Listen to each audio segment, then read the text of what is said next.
India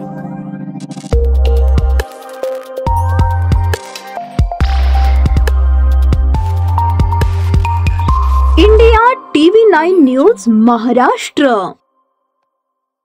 घराचे बांधकाम सुरू असताना शेजारच्याशी झालेले भांडण मिटवण्यासाठी जुळे सोलापुरातील एका कुटुंबाने ओळखीच्या राजेंद्र राठोड यास बोलावून घेतले। त्याचा फायदा उठवत राठोडने डिसेंबर 2024 ते ऑगस्ट 2025 या काळात सतत जबरदस्तीने अत्याचार केले। पीडितेच्या फिर्यादीवरून राजेंद्र देविदास राठोड याच्या विरुद्ध सदर बसार पोलिसात बलात्काराचा गुन्हा दाखल झाला आहे। राठोड हा सेवानिवृत्त पोलीस उपनिरीक्षक आहे। 1 वर्षापूर्वी पीडितेने शेजारच्याशी झालेले भांडण मिटवण्यासाठी ओळखीच्या राजेंद्र राठोड यास बोलावून घेतले। तो गावात भांडण मिटवण्याचे काम करतो असे पीडितेच्या कुटुंबाने ऐकले होते। त्याने शेजारच्या विरुद्ध विजापूर नाका पोलिसात फिर्याद द्यायला लावली। त्यानंतर एके दिवशी पोलीस आयुक्तालयात अर्ज करायचा आहे म्हणून बोलावून घेतले।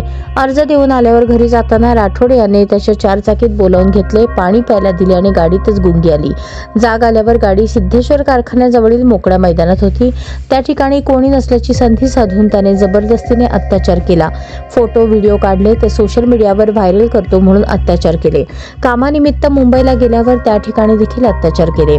प्रत्येक पौर्णिमेला अक्कलकोटला जात असल्याची माहिती काढून त्याने गाडीत बसवून नेले आणि गाणगापूर रोडवरील लॉजवर नेऊन अत्याचार केला। त्यानंतर सतत पतीची नोकरी घालवतो, मुलांना ठार मारतो, फोटो व्हिडिओ व्हायरल करतो असे म्हणून अत्याचार केला। ही बाब पतीला समजली आणि पीडितेच्या संसारात वितुष्ट आले। त्यानंतर त्याने पतीविरुद्ध देखील पोलिसात फिर्याद द्यायला लावली असेही पीडितेने पोलिसांना सांगितले। गुन्हा दाखल झाल्यावर पोलिसांनी राजेंद्र राठोडचा शोध घेतला, पण तो सध्या फरार आहे। पोलीस त्याचा शोध घेत आहेत। सहाय्यक पोलीस निरीक्षक भोलेनाथ अहिवळे तपास करत आहेत।